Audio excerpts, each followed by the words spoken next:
You are listening to episode 195 of Game Deflators Podcast. My name's John, and I'm joined by Ryan. Hey everybody, here at the Game Deflators Podcast, we like to talk about games we've recently picked up, games we're currently playing, and this week, Game On Expo 2022 Electric Boogaloo, the Game Deflators strike back!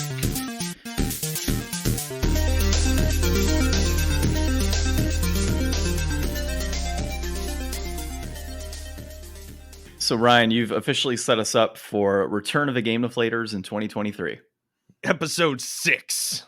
It's going to be good stuff. We'll talk a little bit about Game On Expo here in a bit. But as always, I like to call out our social media platforms. So you can find us on Instagram at The Game Deflators, Facebook at The Game Deflators, Twitter at Game Deflators. You can also find us on our out-of-date website, hopefully updated at some point in the near future, thegamedeflators.com. And of course, all those podcast apps that you're listening to us on right now, go check us out there. Also, leave 5-star Leave us reviews. Lots of reviews. But I do have to call out, Ryan, I mistakenly took a picture of ourselves coming back from the future to check out Game On Expo. So if you look at our Instagram, and it's the second to last photo that we took for Game On Expo, there's the creepiest situation where I guess I candidly, took a photo, and there's a guy that looks just like me and a guy wearing a hat that's flat, just like Ryan. And it's very odd, Ryan. I'm pretty sure. Yeah, I had to, as I'm going through, I'm like, who the hell took that picture? Like, Ryan certainly didn't take a picture of both of us, and I didn't do it. So how did I get my hands on this photo of the two of us? And it's just proof that time machines exist. I'm notoriously bad at taking pictures, so yeah, I took some good ones yesterday, I think. Yeah. So this month we're going to be, in honor of returning to Game On Expo, we're going to be doing some sequels. So we're not sure exactly what we'll be playing inflation, deflation wise the rest of the month, but stay tuned for those. Yeah, it should be fun. I'm pretty excited about that. Whether it's kind of looking back at games that we played before and doing a revisit, or if it's just sequels in general of titles, it should be pretty fun. So I'm stoked. So jumping into pickups, John, what'd you pick up this week? You didn't get anything really at the Game On Expo, did you?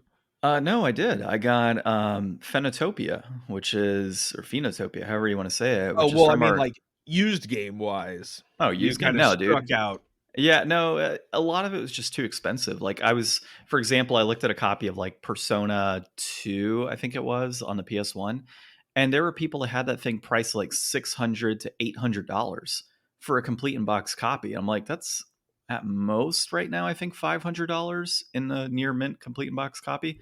So yeah, it seemed a little high for me on a lot of those titles. There were games that, Sparkster is one, for example. You just got that. I just got it, but I looked at it and mine has its own printed out cover because I did that. And the game, I think, loose is $120, but I saw a copy for $300, which I felt was kind of weird. I don't think it's that high. Maybe it is now. But yeah, it just seemed like some things were a bit overpriced for me in what I was willing to spend. Now, I was kind of on the lookout for clamshell cases for Sega, hoping that maybe somebody had a bin of just trashed up cases with really bad games. $380 complete is what it says on price charting for Sparkster. Okay, well maybe that was a good price. Okay, look at Persona 2 though. I'm curious on that one because that one I saw quite a few times and it was pretty high up there. And sometimes you get good deals at these events, and other times people are just because there's there's two. Okay, Persona 2 Innocent Sin or Persona 2 Eternal Punishment. I think it's. I guess the others were on Japan, so it would be Persona 2 Eternal Punishment. 383 mid range. Yeah. So I mean, there you go. 189 low. Mm-hmm. Oh, 189 is loose. 383 is complete. Yeah. But I mean, my point being is seeing as price as high as it was was a little off-putting for me for some of those vendors. But there was a lot of good deals to be had. I mean, overall, the Sparkster one, I guess, calling that out, being $200 versus or $300, whatever it came out to, versus $380. So there's still deals out there. Yeah, there's still, if you're willing to kind of shell out some funds. I mean, I saw one vendor, which was interesting, is we were sitting there getting your PlayStation 2 controller, which I thought was an okay price, for a blue controller at $20. But he was nickel and diming this guy off of a complete in box copy of Donkey Kong on the ColecoVision, I think. And the guy was like, "Hey, do you mind working with me? Like, the condition of this box is not priced to where it should be." And like, he showed him the price chart. And the guy's like, "Oh, I'll take a couple bucks off." And he's like, "Well, does it even have the manual?" And the guy's like, "Oh, I don't know. Let me check." It's like, why are you pricing things at a certain price point and not checking if it has a manual or not? He's like, "If it doesn't have a manual, then yeah, I'll knock off like $5." Like, you probably should have considered that beforehand. And it's not to rag on the expo. It's just, that's just my experience with the vendors this year, We and saw a not really lot of getting any stuff that deals. wasn't priced in box too, which is frustrating. Like as you're looking Yeah. through stuff, like either have like a tag on the front of the bin that says how much everything in that bin is, or have everything individually labeled. Like nobody wants to be like, "Hey, how much are all of these things?" And you got to Well, watch them make up a number. yeah, and that's like, I'm used to that at pawn shops. I'm not like, Pawn shops, swap meets. yeah, like that type of deal where it's like there's no prices, you got to pull it out. But yeah, there was like legit one guy that had like this massive, like disorganized mess of games and totes. And it's like there was no thought process on like, how do I put these up for sale? Like most vendors that, like when I used to run a con, when I talked to my vendors, I would ask like their setup pictures of their setup during the application process to get an idea of how it was going to look, because aesthetically it had to be pleasing as well for people walking in and out and easy for them to shop. This guy had like 15-gallon containers that were just piled with games and no prices. Some of them had prices, some of them did. There was like a whole bunch of Sega Genesis games that were just chilling there with like no prices whatsoever. And it's like, I that's just frustrating me. Like, and again, it's not on the expo, it's the vendor itself. Like, why wouldn't you price your stuff? Like, don't you want people to be aware of what's available, and what the price point is, so they don't have to sit there and ask you? And it scares consumers away. Like, why do I want to sit there and ask what a copy of Sunset Riders is complete in box? Like, I probably know what the price point is, but then why do I have to sit there and like ask you as a vendor, you know, hey, how much are you charging for this game? Because we know it's not going to be like at eBay prices. It's either going to be below or it's going to be higher. And yeah, it's just frustrating. So, but a lot of good vendors. Artist Alley was pretty sick, and we'll go into deeper detail later. But the Yeah, Artist Alley was nice, and we'll talk more on the there was quite a lot of vendors there. So that was good stuff. But I did pick up Phanatopia from our friends at Premium Edition Games. They happened to be there. We met Scott, who works with the team there. He actually is local, which is pretty cool. But yeah, Barry unfortunately was not there. Otherwise, we would have ragged on Barry and bugged him the whole time. That would have been fun. In addition to all of that, during the week before Game On Expo, I picked up a 250 gigabyte Xbox 360 Slim. I got Kingdom Under Fire, I think that's the name of the game, on the Xbox as well. I picked up a bunch of Mario Lego sets. I still have some coming in the mail, actually. Got a Conker's statue. So there's like a... Where'd you get one of those Mario Lego sets, John? Oh, I got one from Ryan, actually. So I forgot who got me Lego sets. I just, like, my mom, my wife, you, Man, Legos are myself. like the best gift. Those Legos are my favorite gift to receive, and they're one of my favorite gifts to give because I know that if you're into it, you're gonna enjoy it. Yeah. Yeah, I got those Lego sets, and I bought some more on my own afterwards because, I'm gonna have a kid in a number of years that wants to play with Lego, or will want to play with Lego. He's not gonna have much of a choice.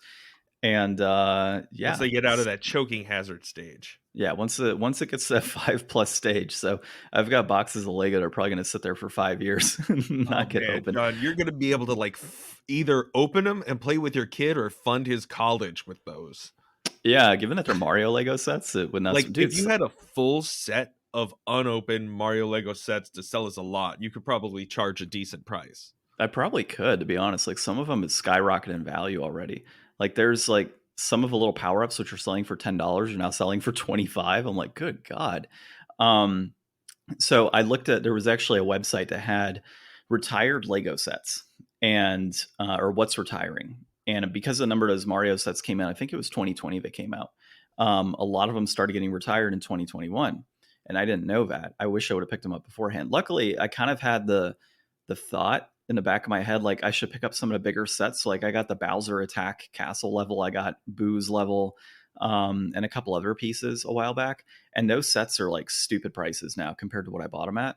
Yeah. So I'm pretty excited I got those. But there was a few retired sets that I hadn't picked up, so I started grabbing those every now and then. So my goal is to put together some funds every now and then to buy some of those retired sets and just kind of keep up with it as they come out. So that way down the road, I don't have to worry about, missing out. It's, if you kind of consider like the Harry Potter sets that have been out, because my wife loves the Harry Potter sets, those have been out for a number of years. And some of those older sets are just, not only are they hard to come by, but they're super expensive when you try to find them complete with all the pieces. So I want to avoid that. And I have an opportunity here to pick up a specific, franchise in Lego from the very beginning and kind of continue on with it. I'm Yeah. going to try and do that. However long it goes. I mean, it'll probably be 15, 20 years of Lego for all I know at this point, given how Harry Potter is. But yeah, I mean, I think collecting these will be pretty cool in general. It'll be fun to play with, when he's older and just kind of go from there. But the other thing I got was a Sonic Lego set that my wife bought me, the Sonic Yeah. specific one. So I almost got that one for you. I'm going to crack that. Really? That was like $70. I'm going to crack that open and go from there and see how that is. And then what else did I get? So the Conquer statue, which is a vinyl statue. I don't think you've seen that yet because I got it on my birthday and you weren't here. I got a PS3 controller as well. So my wife has been nagging me about getting a PlayStation 3 controller because all of mine have bad joysticks. Did you lend me one? Because I was just organizing my controllers this morning, and I have 3 PS2 controllers. I have 2 black ones and a red one, and I think I had to borrow one when I was trying to beat Zone of the Enders because mine was all messed up. I know I had a red one. I don't know. I had a red and a black one. I think I borrowed another black one from you. I don't know. If the joystick is not screwed up, it might be mine. I don't know. I have so many controls at this point. Like some that I can't even I don't even know where they are. I'm still looking. My red and black one were bad. That's why I needed one. Yeah, I think I have tried to open that red one and fix it like 3 times. Yeah, I got to do that for mine with the joysticks themselves. I haven't messed with that because they all have that drift situation going on, which blows. Dude, that's from first-person shooters. All of that's first-person shooters, which really blows. So, but that's what I got. And then as far as currently playing, I am still playing Elden Ring. Right now, I could probably beat the game. I just beat Malekith of the Black Blade, I think is his name. I forgot, but he's pretty nasty boss. So I beat him with a couple people that I summoned in. That was a lot of fun. Dude, I'm loving the multiplayer. Even though it's not as challenging to jump into boss battles as when you do it on your own. And I have, I've kind of done the summons and brought in a summon as well as myself to beat certain bosses when I've had to, because there's literally been enemies where if I have other people coming in with me, we're not able to defeat the boss. And then yet there's somewhere it's just, if it's just me, it makes sense to just play it on my own. And I've been able to tackle them. So it's been good. But I'm trying to do a specific build around blood loss. So there's a build where you get a certain number of talismans attached to you and a couple different weapons that increases blood loss. And it can deal up to 10,000 damage apparently after the 3 hits. So I want to do that so I can start invading people and start using that against people that I invade. And just kind of go from there with it. Nice. So yeah, I'm pretty much, it says I'm 83% done with the game, but there's so much to explore still. So that's kind of the phase I've been in is let me kind of tie in some of these, or not tie in, but tie off some of these quest lines that I haven't finished yet. I just did Alexander the Jar's quest, which is pretty cool. I don't want to spoil it for everybody, but it's got a very interesting ending to his quest line. I'm trying to defeat the dragons in the crumbling, I think it's Farum or Azul. I forget the name of it. Dude, that's the thing. I don't remember names half the time on this crap. But I'm just trying to do everything that I can right now. Get my fill of a game and then beat the game and kind of go from there with potentially Zelda, Majora's Mask, or maybe even Phenotopia. I gotta see what I want to play next. Get that patch. Yeah, I do have to get the patch for Phenotopia. So if you open up, or if you do an unboxing, record it, and tag limited run. If you tag premium edition games, Barry's going to kill me for that mix up. If you edit that one, John. No, I'm going to leave it. See if he listens. He'll tag me if anything. But yeah, if you open it up for premium edition games, they actually have some pretty cool badges that they include. And by the way, the quality of box, I know Barry talked to us about this, how they were switching. Oh man, dude, the price increase is totally worth it. So if you were oh, I don't want to buy any more premium edition because they increased the price by $5-10, whatever it was, it is totally worth it. That exterior box alone is great, like super sturdy. Like I pulled obviously the Finitopia that was opened up, and it's nice. You still have like that NES style slipcover on the inside that holds your game, and it slides into this nice, like thicker cardboard type of exterior box, like what you would normally see with a special edition game. They have custom with their games, which is pretty badass. So, Their retro definitely. editions looked Oh really yeah, nice too. The Ret- new boxes on those. Yep, they're absolutely beautiful games. So definitely check that out. If you haven't bought anything from Premium Edition, they're totally worth checking out. And if you see them at a con, they had a con specific variant for Demons tier for Game On Expo. So probably if you go see them at another con, you can get like an exclusive edition of a game there as well, I would assume. Yeah, yeah, and that's a pretty cool piece to have in general, just because it's that event only, and that's it, right? I kind of wish they would have done the special edition for which one? God, it's the Metroidvania style one. I don't know why I'm just blanking on it right now. It's the one that I was gonna decide between that or Phenotopia or Phenotopia. Cathedral? Cathedral, yeah. So Cathedral is one. If that would have had the special edition, I would have gone with Cathedral for sure. Like absolutely gone with Cathedral. They also have another game coming out. Was it Rack and Ruin? I think is what it's called. Yeah, that just got announced. They did their like trailer video this week. Mm-hmm. Yeah, and that looks pretty cool. And the artwork, Paul Niemeyer, who we've had on the podcast and does artwork for them, showed us what the back cover is supposed to look like. He had some art for sale, and dude, it just looks sick. Like that's one that's on my list for sure. So when that pre-order's open for that, I'll definitely be checking it out. Okay, and then the last thing I did, gaming wise, is I started playing Demon Throttle, and that game's hard, dude. Is Like, it? oh yeah, that game is difficult. Like, I thought that I like you with one player, you start out with like two different players essentially, and you can switch between them, and then the one that you're actively using takes damage. I gotta like just practice. You know what it is? I think it's because I was playing it in handheld mode on my Switch, and I usually play docked, so I'm not really used to the feel of like in handheld mode, because that was pretty hard. I think if I had like my hands on a controller and I was playing, that would have been much better.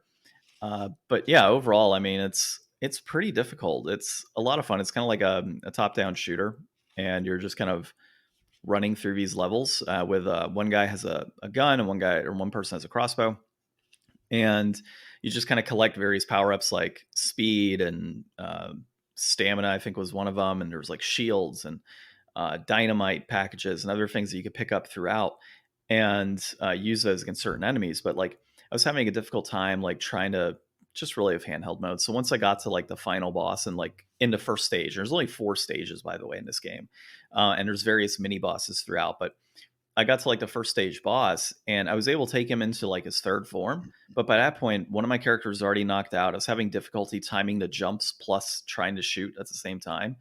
So that kind of sucked. But I think a little more practice, I'll get it down pretty quick. I might honestly have it beat by the next episode.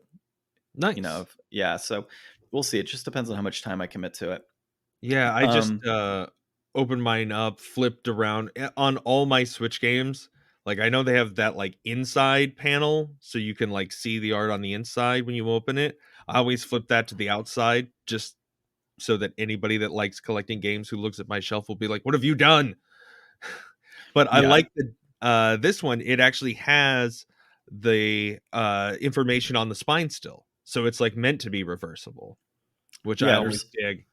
Yeah, there's certain games that don't have that, which kind of sucks, like the name on the inside.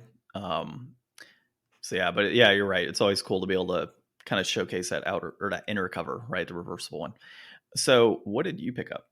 So I got all kinds of awesome stuff at Game On Expo this week and nowhere else. So I did get a PS2 controller with John's help, and God help me, thank you, I didn't run into one on Friday, because I would not have looked at the pins and I probably would have been pissed and ripped off and had no no way to get anything done about it. So then I will talk about this a little bit more when we talk about Game On Expo, but I got to meet Gerard, the completionist. He was there. It was awesome. And I bought a frog in a car from him, and I have it on my shelf back here now. You can barely see it, but it's awesome. It's a little plush car with a frog on it. The frog removes from the car. It is from Mother 3. It's adorable. I also love gachapon machines. So they had a bunch of gachapon machines there, and they had a gachapon machine that had little miniature gachapon machines inside of it. So I went on Friday to Game On Expo myself just to kind of walk around and see it. And then we went back the next day. So I bought one on Friday, and then I bought 4 more yesterday.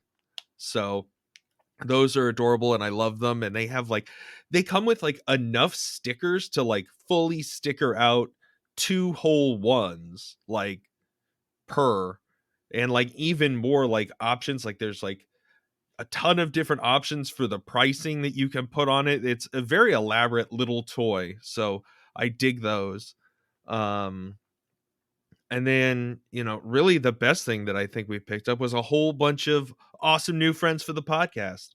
We were dropping off, business cards and talking to people. So we'll get more into that, I guess, later. That's not really a super pickup. So playing this week, we have Playdate Season 1, Week 2 update. You know what? I'm going to be honest. I think the first week was a little bit stronger. I haven't really played too much more of Casual Birder, but this week's releases were Crankin presents Time Travel Adventures, which is actually fantastic. It's by the people that did or the guy that did Katamari Damacy, and it is all in the Crank game. So you're this little robot, and every day you've got a date with your girlfriend. She sends you a letter to meet her at 3. As soon as 3 o'clock rolls around, you wake up and you crank to move forward through time. And your little guy has his walk cycle. He walks across the screen, and the time passes as you go. And once you get to your girlfriend, she's super pissed that you're late, but she still invites you on a date the next day. And the next day on your way to the date, there's a little flower. So you stop, bend over, and smell the flower as you crank. And then you keep cranking to keep walking to your date. Now, once the obstacles get introduced, like a butterfly floating across the screen, don't let that butterfly touch you or it'll kill you. But if you bend over to smell that flower at the right time, it'll fly right past you, because all those things move even if you're not cranking time forward. So the game becomes like having to cycle the character through all his different animations to avoid obstacles. Like you'll sit down at a table and have a sip of tea so that a bird can fly over your head, and then you vault over the table so that you jump over a pig running on the ground at you. And it's just all these obstacles. The last one that I've been stuck on is these crazy staircases with pigs that fly, and you just like go up the staircase, and as soon as you hit like an end, you turn around and you go up the other way and then down, and it's just this maze of stairs and all these flying pigs, and it's chaos. It's a pretty good one. I blasted through like the first 16 levels in like one sitting and then got kind of stuck. It's fun to watch a friend play. Like all these games are fun to watch people play once you understand the game. Have you finished a joke that's worth 99 cents or whatever? No, I haven't. I haven't gone back to that one yet.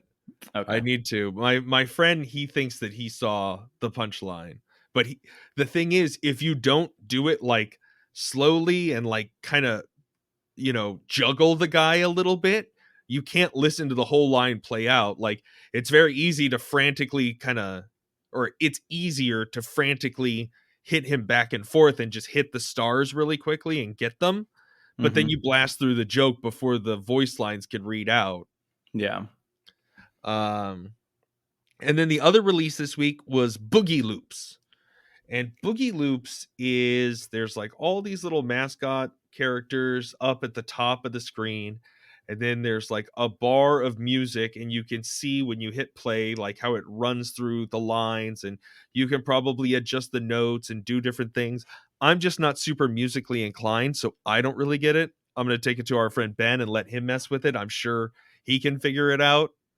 But like most of the time, these don't really have explanations of what's going on. You just kind of figure it out as you go. So, I'll mess with it and see what I can do there. and looking forward to tomorrow for 2 more games. That should be good. I'm And excited to see then, what comes out.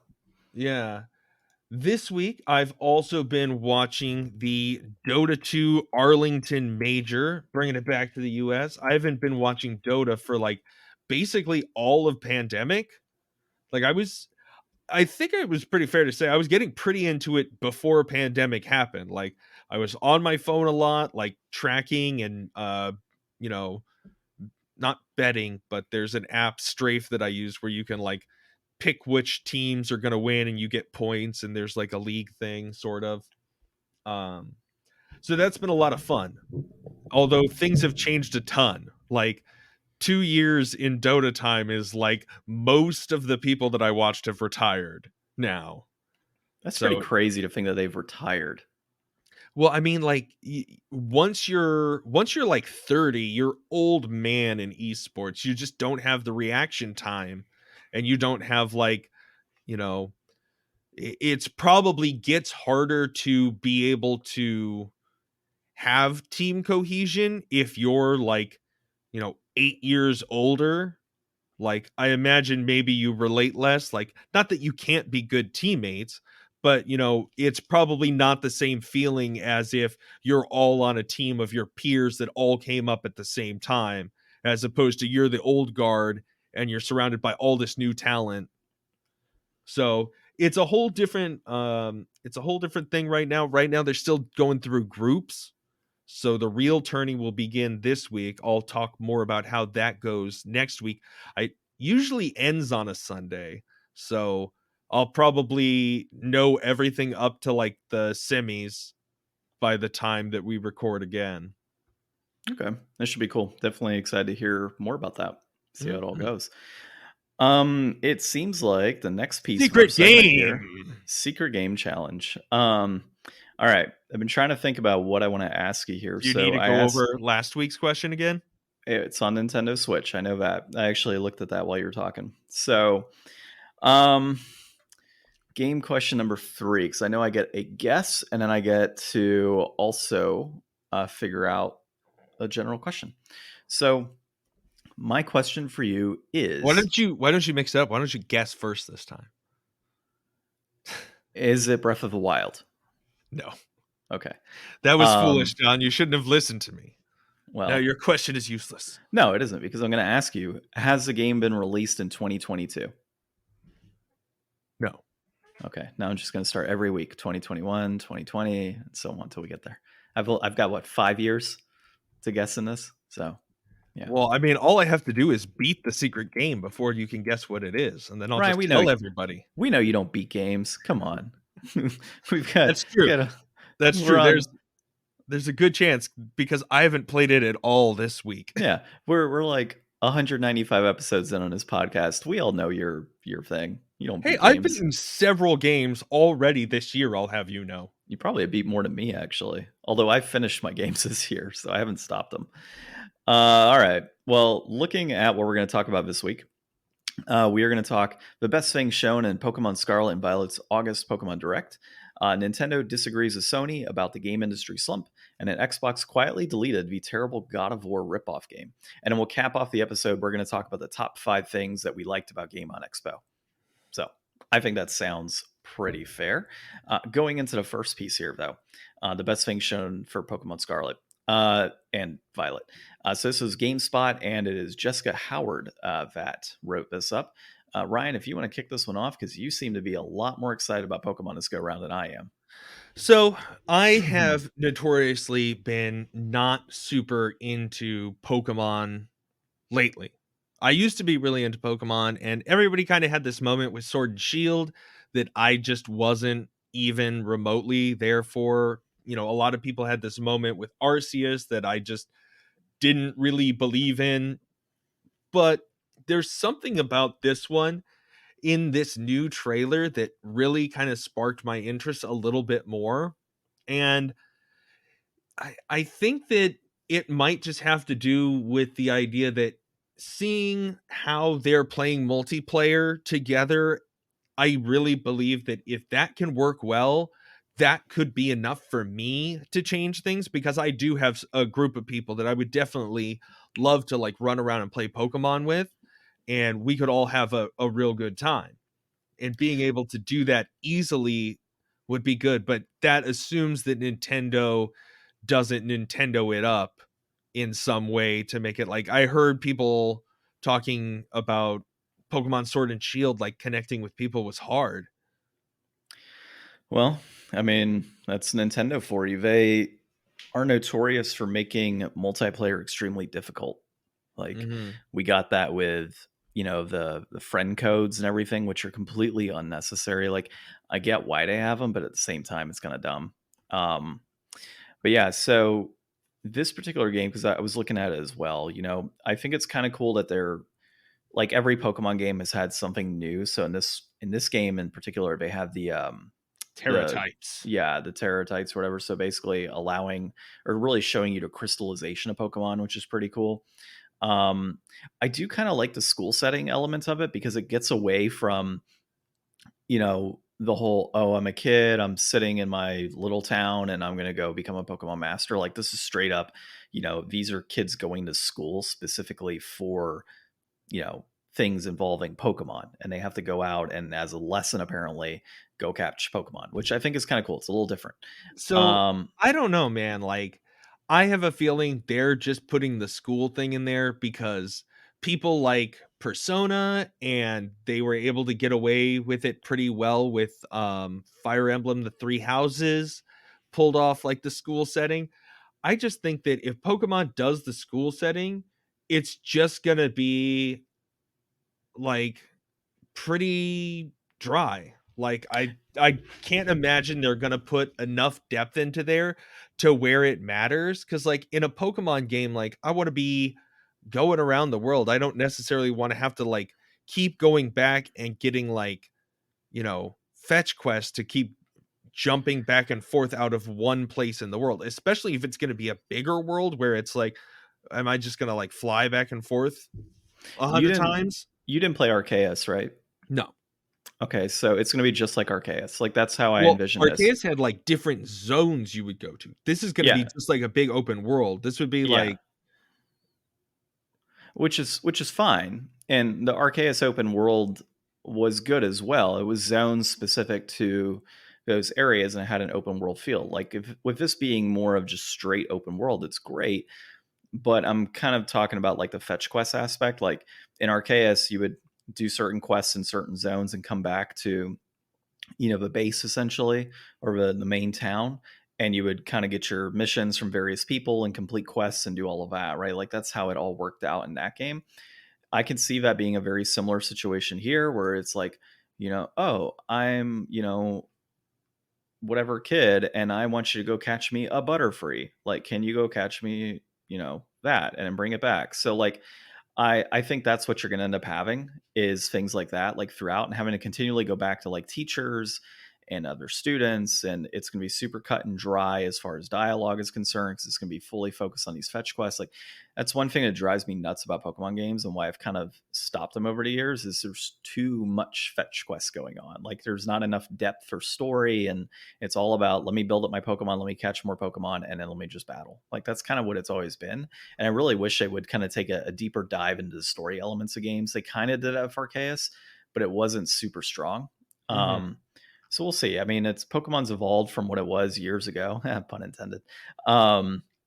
So yeah, I mean, I'm gonna wait to see what the verdict is from people before I jump into this. I'm gonna see some reviews and potentially dive in. yeah, I will point out though, I got a good laugh when I saw the new bread dog Pokemon called Fido. Fido. I was Yeah. like, come on, like that's just ridiculous. Fido's great. Pooper is even better because I've always loved Wooper and I love Uh-huh. poison type Pokemon, and he's an adorable little pooper. Yeah, that I got a good laugh out of that one too. Also, the terrain motorcycles that are also Pokemon is kind of ridiculous. Like you have Pokemon that can turn into like jet skis. Well, Like, so the weird thing is too, like the one that's like the ancient one, like it still uses its legs for everything. Like it doesn't even need the wheels. And the other one hovers. it doesn't even need the wheels either. Like, they just put wheels on these guys so that they would look like motorcycles, and then made it so they didn't need to even have the wheels of the motorcycle. Like, it would be better if neither of them had wheels and one of them ran and one of them flew. You know what it is? It's because they're going to develop toys where you pull it back and the Pokemon go on their own. Oh, That's why they added wheels. Yeah, dude. that's Speaking of marketing stuff for this, like, we are going to see an explosion of like crystal and glass artists miniatures for like the Pokemon with the terraforms and stuff.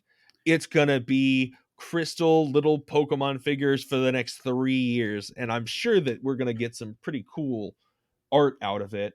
yeah. um I think we're going to see a lot of cool like acrylic pieces too, like of clear acrylic from different artists that I'll be yeah. excited to look What else into. was in here? Oh, we didn't F- talk about, so with the Terra types, there's like, I hear two camps on this. I mean, I think that the Terra type thing is kind of cool because it adds that extra element to where you can, like, you know, not every not every Pokemon is going to, I guess there's like already a lot of uniqueness between like catching one Pokemon and catching one of the same type, but this adds like a whole nother element to that where like you can get an additional type, like the flying Pikachu will become canon and That's stuff pretty like cool, that. actually. Yeah, I Yeah, love that the so flying Pikachu is becoming canon. that's cool, but like I also hear a lot of people being like, another gimmick. Like, every new Pokemon, they come out with a new gimmick and they're all just mega evolution again, but different. And I'm like, you know what, you're right.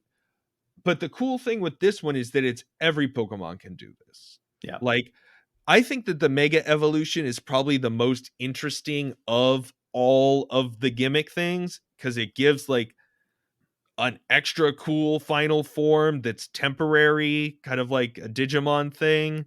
I always look at it as Dragon Ball Z. Yeah, Like they've gone Super Saiyan. yeah. But So they I don't know. The Terra type one, we'll see how that plays out. yeah. Touch Fido. And then the last thing they have on the list is literally every character is like thirsty. So like, people are just like horny for all the characters in this game, like the teacher, the professors, the ice gym leader who is like the, I don't know what you call that, like the banner header for this article. Yeah, oh yeah, I see her on there. Yeah, I don't that's dude, it's a whole separate conversation, but like I'll just leave it where I don't see how people can get thirsty over video game characters. I Yeah. just don't. Like And I did have one thing I actually wrote firstly next to it, but we'll do this lastly. Lastly, I had a big issue with this trailer. Even though it said like right away there is no voice acting in this game, that trailer looks like they wanted voice acting in this game and were just too cheap to do it. and that's another thing that has pissed me off about this generation of Pokemon is the lack of voice acting. Like you have full capability to do this and put in voice actors. And it doesn't have to be like well-known voice actors. Well, Just the throw in thing is, like, voices. Pokemon already has like a whole host of voice actors that probably, you know, they could tap into and be like, hey, we need you guys that we pay to do all this Pokemon stuff to do more Pokemon stuff, but just do it as the game. And you don't have to be like Ash and Officer Jenny and I don't know who else they're traveling with or whatever these days, but like, you just have to be some guy that's saying, oh man, I wouldn't go into the tunnel right now. There's a bunch of Geodudes in there. Yeah. You know, and I look at it from a lens as well of you don't have to hire a ton of people to do this. I mean, voice actors can usually mimic a number of different voices, right? Yeah. So You one get thing to 10 people, they could do the one lines that you need for 100 characters in this show yeah, like or this pretty game. straightforward. Well, and one of the other things to kind of consider here too is when we talked with the creator of like the Mutant League football game, right? The newest one. And he just unloaded on us like 6 different voices. And he does all the voices for it too. Like all of the voices in that game, all of the bits of dialogue that come from those characters, he does that. Mm-hmm. And the fact that like imagine his budget compared to Nintendo's budget with Game Freak. Like, they got to be astronomically different. And Nintendo can't put in voice acting still, even for key characters. Just key character voicing is all I want. Like, it's just, I don't see how they haven't done that yet. I mean, it's kind of the even same in thing. Pokemon Snap, Professor Oak's like, "Good job." There you go. I mean, that's one line. Like, that's progress for Pokemon. But yeah, apparently Nintendo doesn't like voice acting because none of their games really have it, first party wise. So yeah. All right. Next thing here is Nintendo disagrees with Sony about the game industry slump. And this is Bloomberg, actually. And it's Takashi Mochizuki. And, you know, it dives into second quarter analysis for the different games companies. And so Microsoft saw like a 6% dip this year for its Xbox division. Sony has seen, I think it was like a 16% to a 23% decrease. So 23% decrease in stock price overall in the year, I believe. And it was 16% down year over year on the quarter. But Nintendo has seen, and this is where the disagreement comes in, Nintendo has actually seen a flat line or even in some instances minor increase in sales for Nintendo specifically. Now, my overall thought on this, because it dives into the pandemic being like the main reason why these sales have dipped. I think it's really not necessarily just pandemic. I think it is a huge aspect of inflation being a major issue in the US, and really just globally. Inflation, I think, is a problem right now.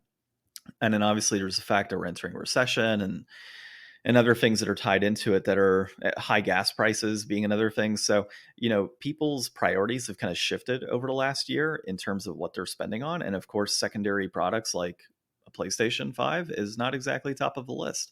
There's also things like supply chain constraints are still an issue for whatever reason. And they're just not able to, I guess, keep up production. I mean, I don't know why that's still a problem nowadays, but I guess it is. So that's really what I think is a core reason here for all of this occurring, specifically for Sony. Like Nintendo, I think Nintendo uses probably cheaper chips and other things. Like they've been able to maintain production, obviously, over the course of the pandemic, which hasn't been an issue for them. So I think that also kind of helps out sales wise. And also, when you kind of consider Nintendo games in particular, they've had some pretty good releases over the last few years. They don't drop their prices on their titles. So that Mario Kart that's been out for 5 years is still $60, you know, occasionally get a sale.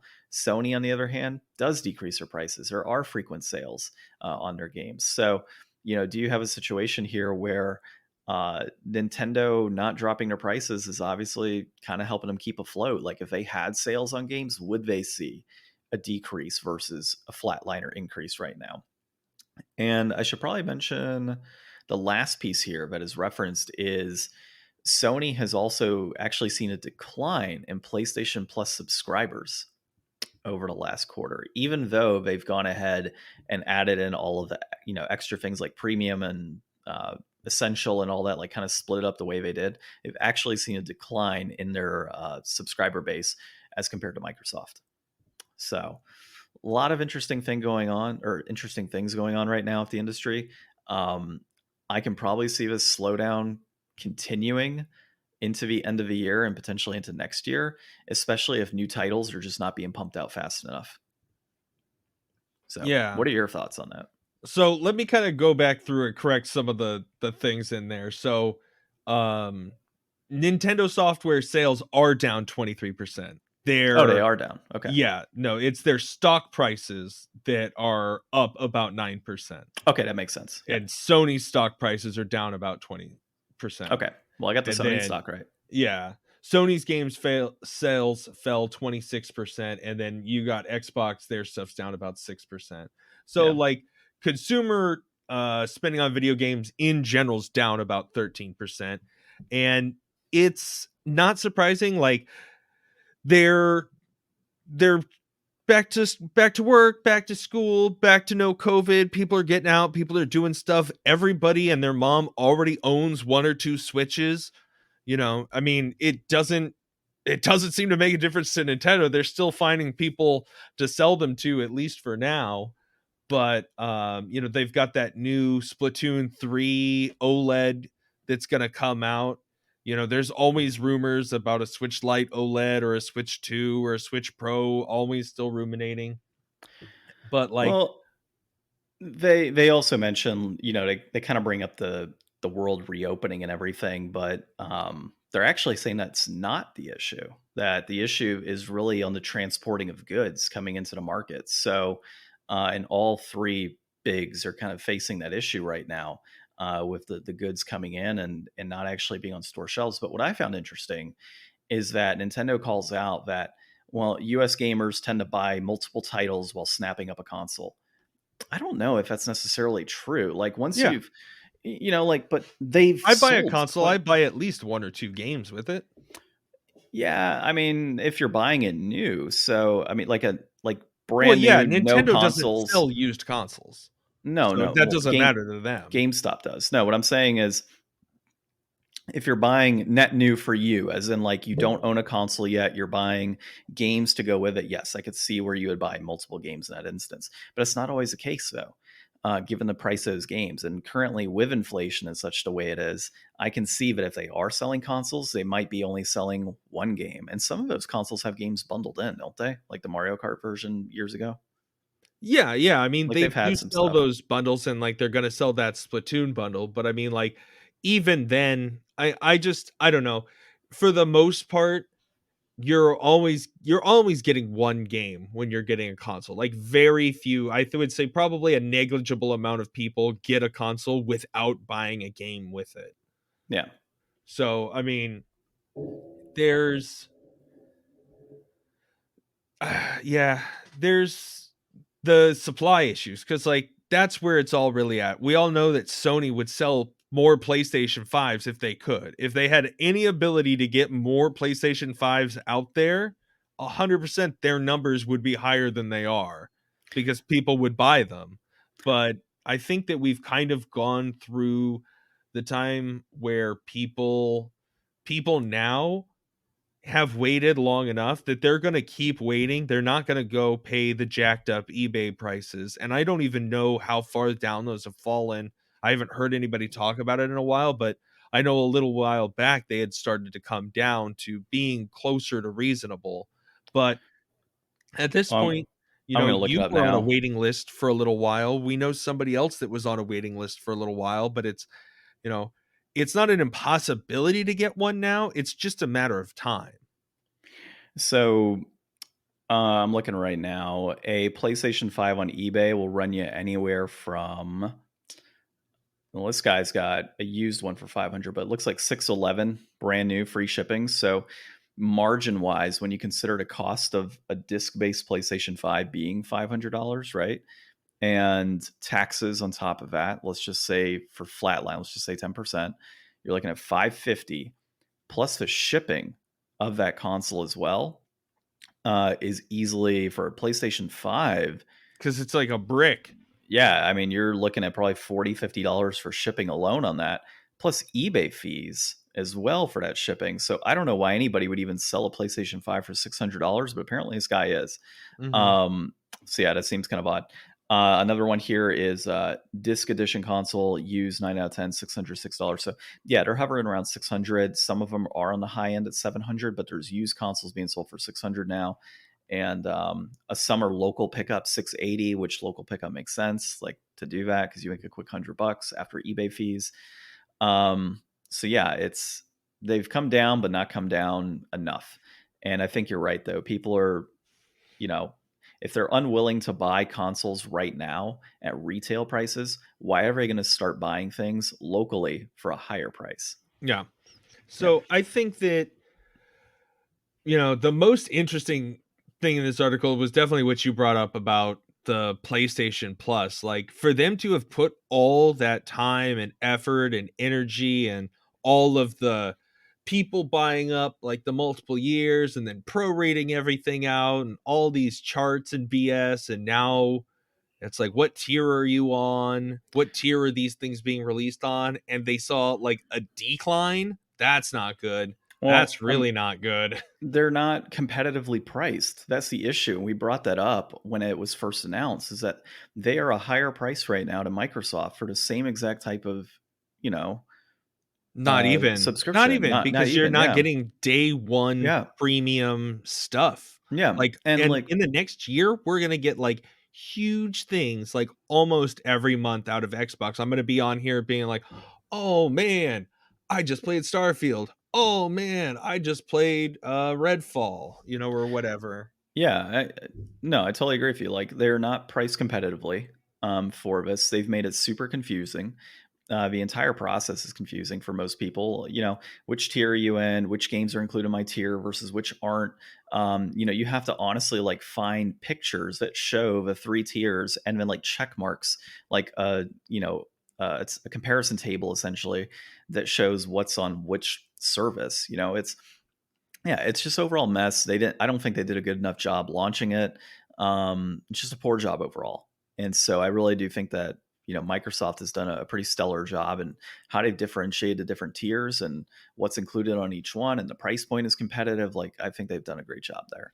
So yeah, I mean, it just sucks for Sony. And hopefully they kind of look at this and say, we need to change things up quietly, maybe make some changes on the side versus announcing more crap, because that's only going to confuse more people. And we'll see where that goes. Well, speaking of Xbox trying to confuse more people, recently they somehow let a terrible God of War ripoff game onto their service. This is by Hirun Cryer at Games Radar. The game in question, War Gods Zeus of Child. Yeah. Yes, Dude, that is the actual name. it is. And the same developer actually has done this for other games too. So let me find those really quick. It's called Dolica Ltd, and they've ripped off a number of other games. One of them is called Dinosaur Falling Survival, which the title for dinosaur is spelled Dinasaur. If that is not knockoff, I don't know what is, but it's a shameless ripoff apparently of Fall Guys. So you just have players running through obstacles. But let's not also confuse that with their hit title. Okay. Called, and this is like literally the name of the game, classic platformer Marionis. Dude, like, people thought Flappy Bird was a ripoff of Mario. This is great. Like, I just want to play this to play it. I Yeah. mean, So there's all kinds of people out there making all kinds of games, and not all of them are good at it, and not all of them are, you know, just haplessly doing this like, for fun, and it's like a cute little thing. Like, this was somebody who tried to be like, how much money can I make off of doing something cheap and shady real quick? And I don't know how something like this gets through. Like, Xbox isn't Steam. Like, somehow this made it onto like Microsoft and Xbox as something you could buy. And I mean, it's just got Kratos right there. Like, I assume somebody's eyes have to be on these games. Like, there's no way somebody should have been like, oh, yeah, like the face of our major competitor. That's totally not an issue. From who's this studio? Oh, classic Dolica move. yeah. So, one thing, as far as the gameplay is concerned, they said that you have hordes of enemies in this arena that you're killing off and slashing away, and there's no end to the game. It's just It's you just like keep a tech slashing. demo. Yeah, that's It's all it is. just like assets in a thing. But I mean, I don't know if he like exported the assets. Like, it says that it's legally indistinguishable Kratos. So that to me sounds like maybe at least they made the models. Like, I'm looking at the image and I don't recognize what the enemy models are from, or if they're from God of War. But I mean, it looks like just somebody bought some assets, put it in an engine, tried to deb some stuff, but I don't get how something like this gets through. I don't know. Maybe in the future we can ask some of these indie developers that we interview down the road how something like this gets through the overall process of getting games. Yeah. Okay. Well, diving in, that was a fun article. I love reading crap like that. It's funny. So our inflation deflation for this week is Game On Expo 2022. So we attended in 2019, just before the pandemic. Really enjoyed ourselves at that event, and we're obviously several years removed from that event, and decided to go through and experience a sequel for the Game Deflators. So we're going to cover the top 5 things about Game On Expo that we enjoyed. We're not going to go into anything that we didn't enjoy, because I thought overall it was, I kind of covered that with the prices of games. The only thing that, I mean, I don't know about anybody else. It's con season, but that doesn't mean that everything is just should be a free for all. I mean, me and John, we were masked up. We hand sanitized after like everything we did. Like, I honestly wasn't expecting, everybody to be like ready to shake hands again and stuff. I'm a handshaker. So you stick your hand out, I'm going to shake it, but I'm definitely going to sanitize afterwards. And like, especially when you're digging through bins of priced games and stuff, man, if you guys are going out to cons, hand sanitizer, mask up. Don't, just because you think you're safe doesn't mean everybody else there is like, gonna be. Yeah, so I was happy to mask up for that one. I had no issue with that. Obviously pregnant wife at home, so I'm not gonna, risk anything happening there. So that was a big thing for me. But there were some hand sanitizer stations I saw here and there. I didn't use one because we had our own, obviously, but I think that would have been. I'd like to see more of those, like the ones with the UV light under. Yeah, or just like signage, like more signage about like, specifically around washing your hands, just kind of being good hygiene for stuff like this, because cons are notoriously like bad about like hygiene in general. It's just a thing. I mean, it always has been. Although, funny enough, I didn't smell like con funk, which was actually we were masked up. Yeah, but you still smell dude. Con funk goes I can't beyond smell. a mask. Okay, well, I can, and I did not smell con funk, which was kind of nice. That's especially a first, considering it was quite a warm day in Phoenix. Yeah, I know. I was surprised. So that's a plus. Let's make it top 6 things. No con funk. There we go. So yeah, and I mean, like some of the demos, for example, like we played some demos for like indie devs, and like the guy that had the attachment piece like in his booth, like that's something ideally like I wish. And some people did have hand sanitizer at their booths, which was nice. But I think like every booth should have been stationed with like hand sanitizer, like if I was them, I would be there with like a thing of pledge wipes and wiping down the controllers after like letting people see that I'm doing that. Yeah, like pandemic is it's still here, and it's not is prevalent, I guess, for some people. Like they're just not worried about it, but there are people like there are always concerns. Got sick at cons before the pandemic. Like exactly. Let's just step up and be better about doing that stuff, and then no matter what the disease is, we don't have to worry about people getting sick. Because the con crud in general sucks. Like everybody has their favorite creators they get to see, and then 2 weeks later they're in a video. Hey, I got the con crud. Yeah. Well, and they're doing tons of shows too, so they're all over the place, doing this type of stuff and taking pictures the people and you like. Yeah. So it is what it is, and again, nothing against the expo for this. It's just something that I would like to see in general at more conferences. Opinions. Yeah, personal opinions on that. But the top 5 things we like. So the first one for me was the tabletop gaming experience. That whole area, dude. I don't remember that being as big of an area last time. But for me, that was super cool to see like board game creators, card game creators, all of them kind of hanging out.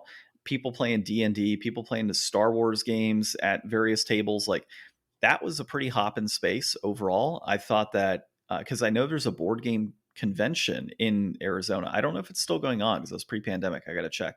But a lot of little like local board game developers and card game developers and such, people making like their own RPG books were at this, which is pretty cool. So I thought that was a great piece. I hope that they continue to pull that through in the next event and make that a even a bigger presence, I think, down the road. Like maybe even dedicating, like, because they have anime at this event now, they've got board games and they've got games, having certain areas designated specifically for those pieces. So, like, oh, cool. Like this is an area that's going to be only board games. This is my home this weekend. Yeah, and like they kind of had that. Like you had the whole gaming area and the stage and all of that in one room, and then you had the different booths split up. The booths were not split up in a way that was, only anime or only video games. Like it was very much muddled in together, which is fine. That's normal. You want to be kind of lost in the chaos. Yeah, exactly. But I do kind of, I hope that they like as they expand have like one area is like just D&D and board games, one area is like just video games, one area is just anime and screenings and that type of stuff. Like that'd be pretty cool to see down the road. And obviously it takes time. Like I mean, as the event hopefully it'll be grows. able to grow. Yeah, I think it will. It seemed like there was a lot of people there. I'm sure it'll release final numbers or something. I mean, with When all it's all that said and done. boom in the pandemic for people coming into games, I would expect post-pandemic, once cons and stuff get back on track, there to be more people. Well, as you know, I attend a lot of conferences for my work, and we've actually seen a major decrease in all conferences that we go to. You know, it's doctors and whatnot that typically attend the conferences I go to, so it's a little different. So there is, they're a little more conscious, I think, of that type of stuff. But I hope that they had growth this year for this event, but it would be understandable if they saw a decrease compared to 2019. Yeah. Just given the dynamics of what's going on globally. The next piece was vendors overall. So there was We kind of lot talked of a lot vendors. about the vendors. Yeah, we did in the beginning, but as far as the pros are concerned, there was a lot of vendors, a lot of variety. I felt that there was something for everybody. The artist alley was phenomenal. Yeah. The artist alley, I bought. I did You bought actually buy a bunch of little bags. Yeah, and you bought a Cubone sticker too. Oh, and a Cubone sticker. Yeah, The Pokemon terrariums were badass. Those were gorgeous. I just didn't have $100 to drop on one. Yeah, but like there was a terrarium that was like a Cubone skull that was in like a hanging globe terrarium that was like $60. It was badass. Like those are things those are nice to haves, not needs. And that's what kind of gets me. It's like I would absolutely love to have something like that in my house, but I don't need to have it in my house. And so that's where it kind of gets me. Like in a way, I kind of wish I was younger, right? And didn't have as many responsibilities, because like 16-year-old me would have dropped $200 yesterday on like a variety of different things. Those they had these awesome rugs somebody made. They looked like the Game Boy cartridges for the Pokemon games, and they were what would you say they were, like maybe 3x3? Yeah, about 3x3, but they were like $250 to $300. Now, those are all they were handmade, so expensive. They were gorgeous though, man. Like I honestly would have loved to be able to buy one, but just couldn't do that. Yeah, I don't know how many of those rugs somebody like that is selling at a con. I used to have. The thing is, though, when you go to a con like that, people take pictures, and then those pictures get out there, and it's just more for traffic for your website, I'm sure. It is, but like when you have things like TikTok and Instagram and all of that floating around and people liking stuff, like it gets around quick anyways. I hated bringing in vendors like that, only because I knew my consumers and I knew that they weren't going to spend the money on that type of stuff. Like I just knew it wasn't going to be. What are you saying about the people of Florida, John? I'm saying that they were cheap where I was at. But no, like I knew my audience, and I knew that the certain age group that came out specifically for my convention was not going to drop $250 on a Pokemon rug, for example, right? Like I had a sword vendor one year, and I had never had a sword vendor. And I was like, look, like if you want to come, that's great. But like, I don't think you're going to sell a ton of swords here. And they're like, oh yeah, we'll go. And I'm like, okay, like I hope it makes up the cost. And like that year when I had him there, I was like, so how did it all turn out? He's like, well, we got just a little over breaking even between the trip and everything else. I'm like, that's not worth it, to go out and do that. And so like, this is a bigger show than what I ran, but still, like not everybody's going to be dropping $300 on a rug. Yeah. So yeah, unless they got a good deal at the booth or local, it kind of like you don't want to travel out to a conference like this to sell your rugs. Like you're better off on just online or a smaller setup in an artist alley with your rugs, and then just kind of showcase it and put out the word there. Like, hey, these rugs are online, and like get as many, coupons and website, URLs out there into people's hands. But overall The booths I thought were great. There was a lot of them, a lot of vendors. Artist Alley was great. There was tons and tons of great artwork there, both local and people coming from out of town. And then the vendors had a pretty good selection. One other downside I felt was some of the vendors, it honestly felt like it was just somebody who had a bunch of video games and was just selling their collection. In fact, we saw a guy who had like Sega games in his backpack, and he was just walking around with like a piece of paper with his game prices in his Mm-hmm. backpack, which was kind of crazy. I've never seen that before. And technically, that type of stuff's not allowed at cons. You're not supposed to sell if you're not a vendor. Yeah. So, yeah. Um, Next up, Next we've up, got Game Developers, which was awesome. We got to talk to a bunch of different people. A lot of them were local, and I actually pulled out 4 different ones just that we can kind of mention here real quick. I think these were the 4 that we kind of spent the most time with. I got mhm. 2 card games and 2 video games. Um, we played this game, Cthulhu Age of Madness by Strange Aeon Games. I think we spent like some of the most time at that booth. That was a very like, they just had a super successful Kickstarter launch. They funded in their first 8 hours. Like, this looks like it's going to be a legit cool game. Yeah, and its overall concept is you buy one deck and you have different gods that you play as, and each of those gods has their own abilities, and your goal is to get like 4 ritual seals completed to win the game. And you do that by having cultists that you convert, or cultists that follow you, and getting a stack of 4 cultists.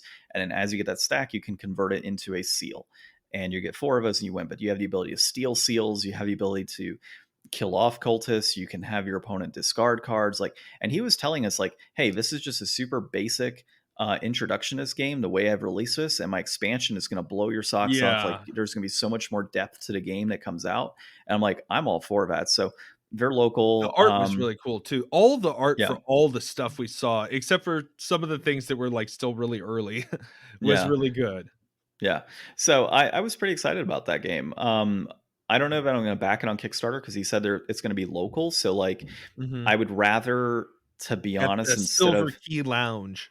yeah, so rather than give Kickstarter the $45 whatever it's going to cost me because of the 15 shipping, I'll pick it up local because it's, two Yep. birds, one stone, right? Support a local business in the Silver Key Lounge, and then also support the developer. So I'm going to Uh, do that versus Kickstarter. the next one that we played a bunch was Celeste, the galactic deck building game. This was kind of like a 4-faction um, card game. You've got like resources that you buy into. It was pretty interesting. I hadn't really played it. It was kind of like a StarCrafty kind of TCG. Well, not TCG because it's not trading. I think it's deck building. Yeah. But it was I hadn't played a game like that. It was fun. I could see how there could be a lot of strategy and stuff that comes into that. Yeah, I thought that one was pretty interesting as well. On the video game side, we checked out Cultist Astronaut, which you can actually play for free on itch.io, and that That is was a lot of by fun. I Game liked that one. Infinitive. Yeah, Hmm. those guys were really cool. This is an interesting like side-scrolling platformer. It's got some of that like super tight platforming. Like, we got to this one room and it's just like, all right, man, you just gotta like nut up and do the jump right. Yeah. And I did. And I got the jump right. He actually was like, oh shit, you got it. yeah, the you're like a space goat fighting through these like alien cultists. That one was pretty neat.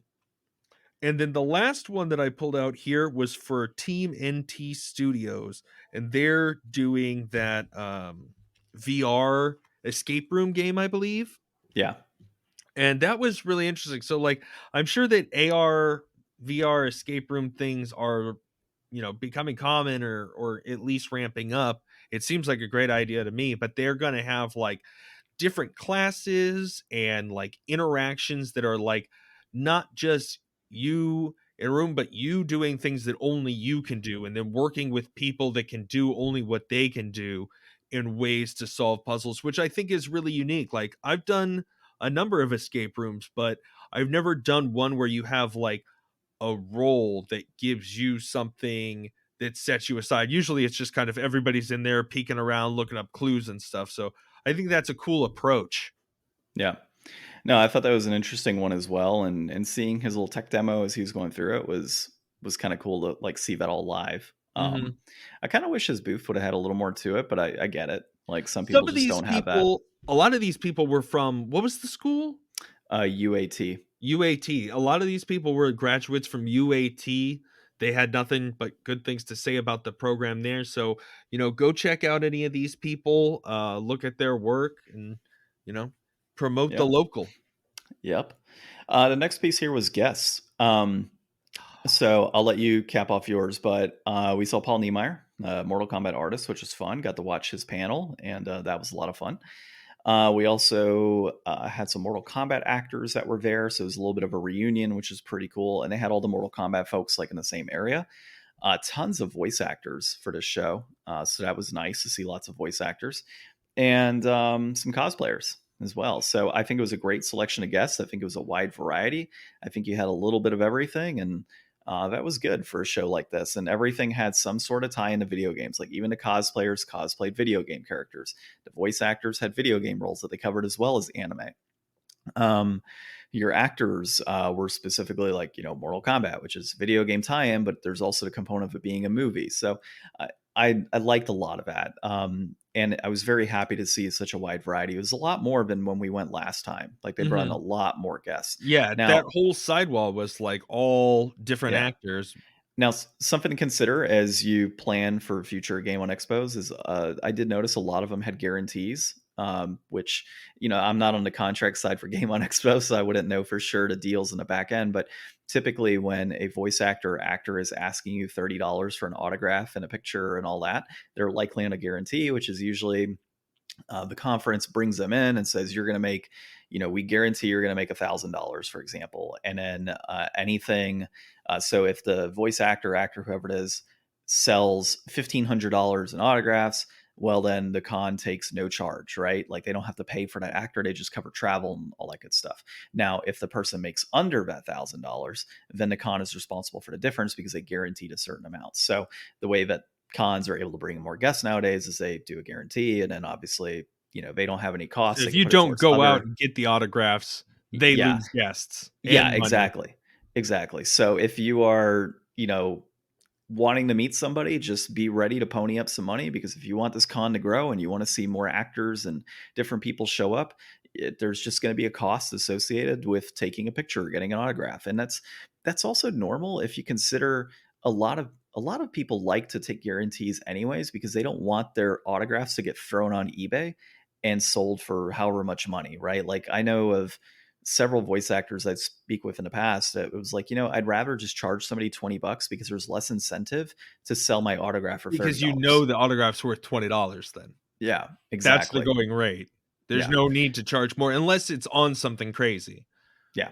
So lots of good guests. Definitely support it. Be ready to pay as needed. Certain guests don't require it. Like Gerard, for example, you took a picture of him. There was no charge, but he was selling a few things. And I'll let you go into Gerard because I had such an awesome time getting to meet him. For those out there who don't know, Gerard Khalil, the completionist, he is awesome. He's been on YouTube for like 10 plus years. He's one of my like YouTube hero people. I definitely would not be on this podcast if it weren't for him. He's just a really cool guy. He's achieved a lot. He does a lot for all different kinds of communities. He's just a really stand-up guy, and I really enjoyed being able to meet him, buy a frog in a car.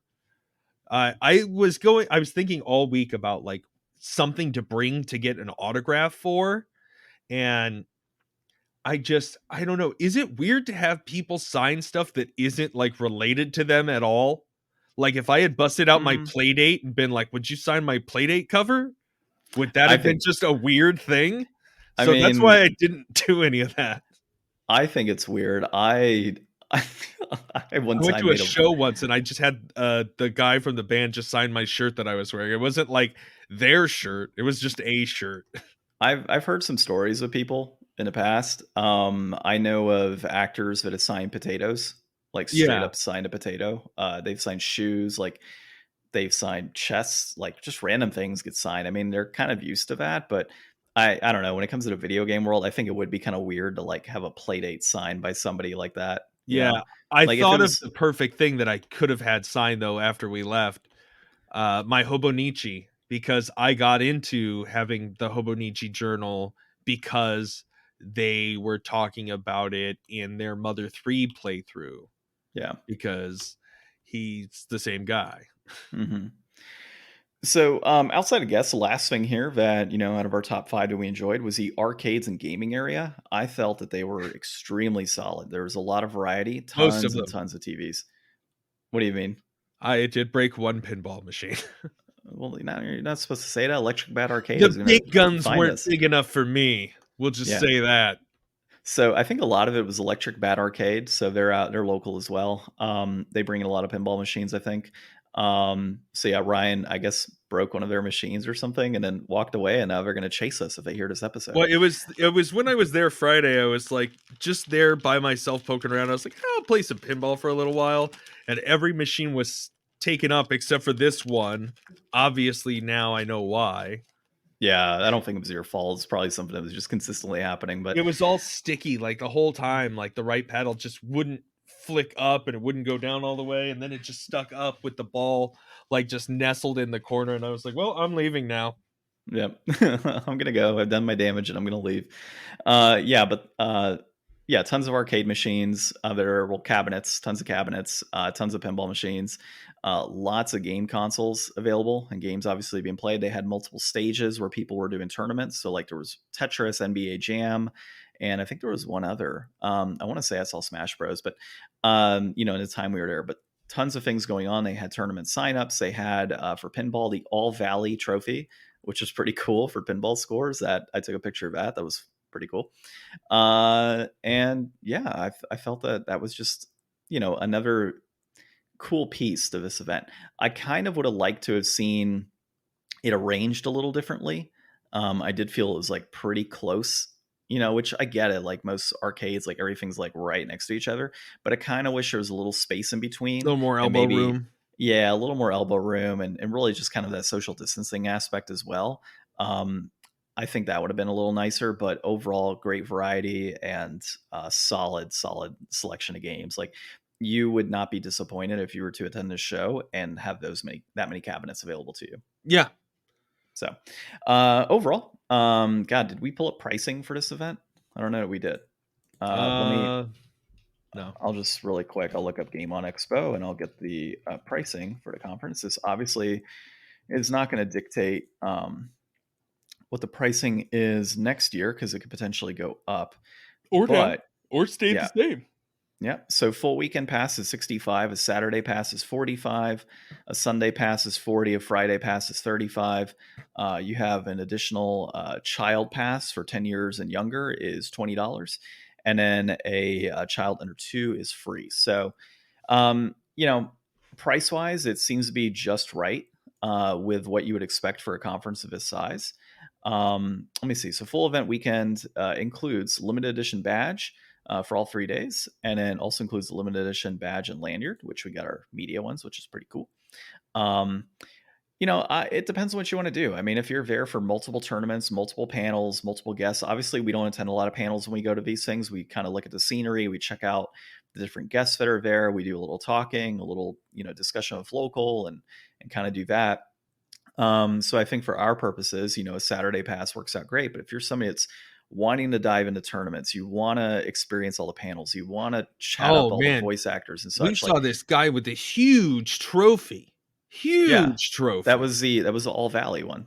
Yeah. So like there's stuff to win and cool stuff. Like if you want to be there for a long time, there's stuff to keep you there for a long time. But if you just want to once, like just go on a Saturday, hit the light rail up, go browse for some, cool handmade merch and some old games, like you could do a lot worse for, what was it, 45 for the Saturday? Yeah, 45 for a Saturday pass. I mean, look, it costs of admission, right? I always like giving the movie theater example here, right? Like a movie theater is $10 to $15, depending on where you go for a movie. You're looking at an hour and a half of entertainment, right? You could easily, from 10 a.m. to 9 p.m., if you were going for this event, you could easily get your money's worth in terms of entertainment value from an event of this size. and all that it has coming in with it. You know, you do have actors that you can just talk with and ask questions. You have panels that you can participate in. You've got video game tournaments. You've got arcades available to you. All the cool merchandise in general that you can check out. What's a ticket to the zoo run? $30. Okay, yeah, but you would probably spend as much time here as you would at the zoo. And the zoo is outside. Yeah. AC. And let's shout out to the West Building parking garage for not being a blazing inferno. Oh my god, dude, I was so surprised. That was fantastic. And it led right into into the building itself, which is kind of nice. But I mean, even if you look at things like Odyssey, if you look at the Legoland out in Tempe, all of these different things that are out there that'll cost you, easily $25, $30, $40 just to go in.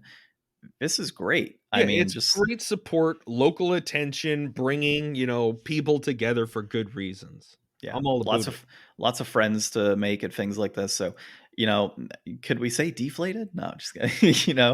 I think it's just right. I think it's great. That's right. Yeah, definitely attend this event. Look at it for 2023 as an event to attend. And it is going on today, but obviously the episode airs on Monday, so we can't tell you to attend on Sunday, but we have told people on our social media accounts to definitely check it out for Sunday. Yeah, we'll just put that energy out in the air all day, and if you feel it, that's us telling you to get there. Yeah. One thing to mention though with this is the Friday passes. They're kind of like an unsung hero. Yes, it's a little less time in a day, and that's why they're generally cheaper.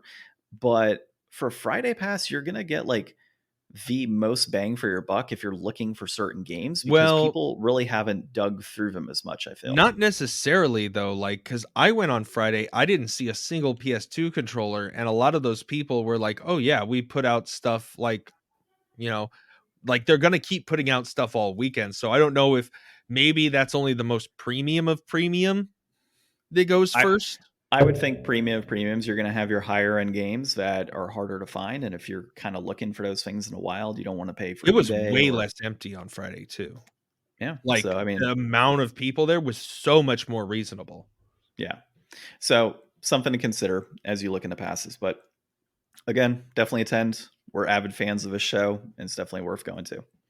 So, all right. Well, next week we will have episode 196 of the Game Deflators Podcast. We have not decided our sequel, but we will find a sequel game, and we will play that for sequel month. So, and it'll be the sequel to the first episode of sequel month. So that'll be cool too. Which 2 is also a sequel. The 2 is also, this is the trequel. That sounds like a Pokemon. All right. Well, this has been episode 195 of Game Deflators Podcast. My name's John. I'm Ryan. And thanks for listening.